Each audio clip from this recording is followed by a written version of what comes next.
మీరు చూస్తే ఈరోజు పింఛన్లు ఇవ్వడం 63 లక్షల మందికి 4,000, 6,000, 10,000, 15,000 రూపాయలు పింఛనిచ్చే ఏకైక ప్రభుత్వం భారతదేశంలో తెలుగుదేశం ప్రభుత్వం, ఎన్డీఏ ప్రభుత్వం అని చెప్పి విజ్ఞప్తి చేస్తున్నా.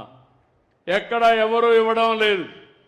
33,000 కోట్ల రూపాయలు ఖర్చు పెడుతున్నాం. 2,800 కోట్ల రూపాయలు నెలకు మొదటి తారీఖున పేదల సేవలో మీ ఇంటికొచ్చి మీకు హ్యాండ్ ఓవర్ చేసే పరిస్థితికి వచ్చాం.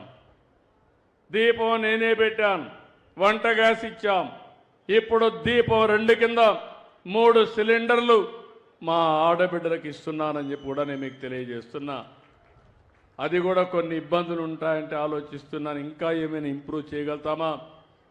అవసరమైతే 4 నెలలకు ఒకసారి ఎవరైతే సిలిండర్లు తీసుకుంటారో మీ అకౌంట్కే డబ్బులు వేస్తే మీరు ఎప్పుడు కావాలంటే అప్పుడు తీసుకునే వెసులుబాటు మా ఆడబిడ్డలకు ఇస్తామని చెప్పి కూడా విజ్ఞప్తి చేస్తున్నా.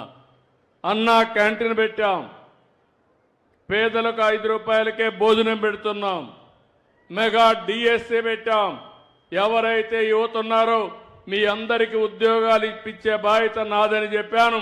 దాని ప్రకారం మెగా డిఎస్ఏ ప్రకారం 16,500 ఉద్యోగాలు రాబోయే 15 తారీఖు లోపలనే పూర్తి చేసి స్కూల్స్ ఓపెన్ చేసే లోపల మీకు ఉద్యోగాలు ఇప్పించే బాధ్యత ఈ ప్రభుత్వం తీసుకుంటామని చెప్పి కూడా నేను మీకు తెలియజేస్తున్నాను.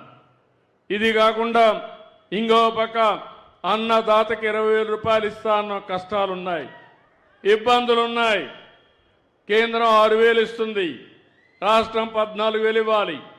3 విడతల్లో వారిచ్చే డబ్బులకి అదనంగా మనం కూడా 3 విడతల్లో అన్నదాత కార్యక్రమాన్ని పూర్తి చేసే బాధ్యత కేంద్రం వేసిన రోజునే మీ అకౌంట్లో డబ్బులు వేసే బాధ్యత తీసుకుంటామని చెప్పి కూడా నేను మీకు తెలియజేస్తున్నా.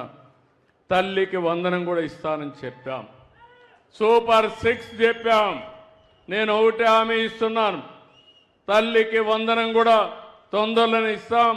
చెప్పిన ప్రకారం ఎంతమంది పిల్లలుంటే అంతమందికి డబ్బులు ఇస్తామని కూడా హామీ ఇస్తున్నాను.